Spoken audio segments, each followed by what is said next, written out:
welcome back to Valid Voices. I am so genuinely glad you decided to stop by today, amidst all the noise and chaos out there. Go ahead and pour yourself a warm cup of tea or coffee, find a comfortable, cozy spot, let your shoulders drop, and let's just talk. Today's topic is something I am almost certain you have experienced at least once if you have been navigating the modern dating scene. It is a suffocating limbo, a blurry boundary that leaves you absolutely exhausted, the talking stage trap.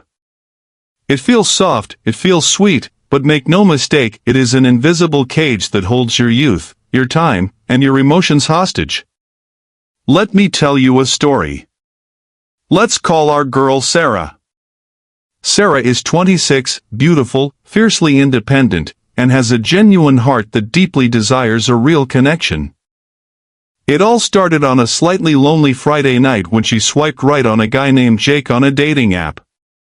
Right from the moment they connected, there was this undeniable, explosive chemistry, the kind people usually call finding the right one. The initial small talk quickly evolved into deep, endless, winding conversations. Jake was the kind of guy who made it incredibly easy to fall for him.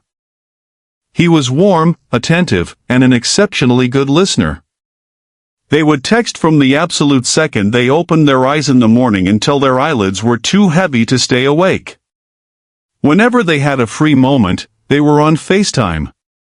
There were nights when they didn't even say much, they just left the phone propped up, one working, the other reading, occasionally looking up to share a quiet, knowing smile.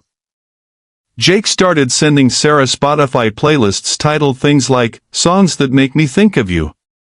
He remembered that she took her iced coffee with light ice and extra oat milk, he knew she was allergic to onions, and he was always the very first person to check in on her when she had a terrible day at work. Their talking stage did not just stay confined to a phone screen.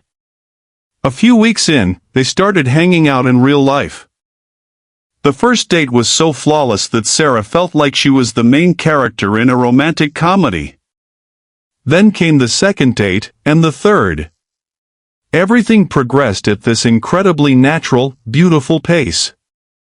Soon, they were spending entire weekends together. Jake would drive Sarah to the grocery store, they would pick out ingredients, and cook dinner side by side in her small kitchen. On Sunday mornings, she would wake up to him pulling her in close, kissing her forehead, and they would lie in bed lazily binge-watching Netflix all day. When they walked down the street, Jake would casually reach out, grab her hand, and tuck it inside his coat pocket to keep it warm. Sarah felt loved. She felt completely adored. She quietly deleted all the dating apps from her phone. She started talking about Jake to her closest friends with this unmistakable glimmer of pride in her eyes. Every gesture, every action, every ounce of care between them was exactly what a real, committed couple would do. Sarah was absolutely certain in her heart that they belonged to each other now, and that putting an official boyfriend/girlfriend label on it was just a matter of time. She genuinely believed Jake was just waiting for the right, special moment to ask her to be his. But you know what? As time went on, that special moment never arrived. 3 months went by. Then 5 months. Then half a year. Jake was still there, he was still sweet, but there was this invisible, rigid line in the sand that he absolutely refused to cross. The first time Sarah felt a sharp sting in her chest was when they bumped into an old friend of hers on the street. The friend naturally asked who Jake was, and Sarah hesitated for a split second, waiting for him to take the lead. Jake chimed in with a bright, friendly smile. "Oh, hi. I'm Jake, Sarah's friend." The word friend slipped out of his mouth so effortlessly, so lightly, but it dropped into Sarah's stomach like a ton of bricks. Insecurity began to gnaw at her mind. She started noticing the little things. Jake never posted a single picture of her on his social media, not even a cryptic shot of her coffee cup or a blurred hand. When someone left a flirty comment on his Instagram, he would cheerfully reply. Sarah wanted to be jealous, she wanted to throw a fit, but a cold, rational voice in her head kept whispering, "What right do you have to be jealous? You aren't his girlfriend." Unable to bear the suffocating weight of this uncertainty any longer, Sarah finally gathered all her courage one evening to break the ice. She took a deep breath and asked the question she had rehearsed in her head 100 times. "Jake, at the end of the day, what exactly are we? I just want to know where this is going." The atmosphere immediately shifted. It grew heavy. Jake let out a soft sigh, rubbed her shoulder, and using his warmest, most sincere tone, delivered a script that is heartbreakingly familiar. "Sarah, you are an incredible girl. I really, really like you. I feel so at peace when I am with you, and I deeply cherish what we have. But the truth is, work is just so stressful right now. I'm still working through some trauma from my past relationship. I am just not ready to step into an official, committed relationship right now. I'm terrified that adding a label will ruin the good thing we have going on. Isn't it better to just keep things natural and fun like they are now?" Hearing those words, Sarah felt completely paralyzed.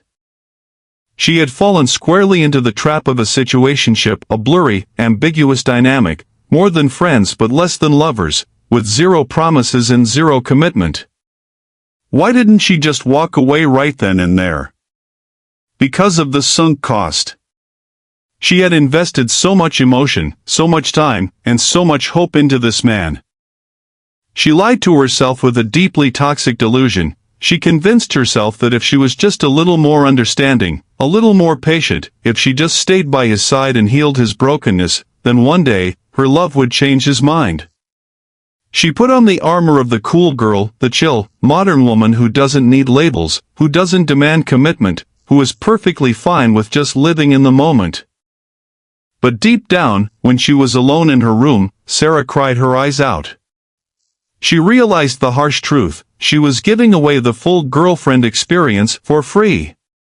She was providing the emotional support, the home-cooked meals, the physical intimacy, and the companionship, but she was being robbed of the most important things: the right to be prioritized, the right to be protected, and the right to proudly belong to someone. She was trapped in a gray area, where she wasn't free enough to open her heart to someone else, but she didn't have the title to hold on to the man she loved. My friends, if you are listening to this right now and you feel your chest tightening because you see your own reflection in Sarah's story, I need you to pause for a second and listen to me very carefully. The talking stage was originally meant to be a wonderful stepping stone. It was designed for two strangers to figure out if they share the same core values and life goals before giving their hearts away. But in today's fast food dating culture, it has been twisted into a selfish comfort zone for people who want to dodge responsibility. The brutal reality that you have to accept, no matter how much it hurts, is this: when someone says they are not ready for a relationship, what they are actually saying is, "I am not ready for a relationship with you." They want someone to fill their loneliness, they want the sweet perks of having a partner, but they always want to leave the door slightly cracked open just in case a better option walks by. They are keeping you on the bench. They will throw you a few breadcrumbs of affection just to keep you from walking away, but they will absolutely never invite you to sit at the main table. Your value does not decrease based on someone's inability to see your worth. Your worth does not depend on whether a man or a woman is ready to choose you. You are not a trial run. You are not a rest stop. You are not a rehabilitation center for someone else's past trauma.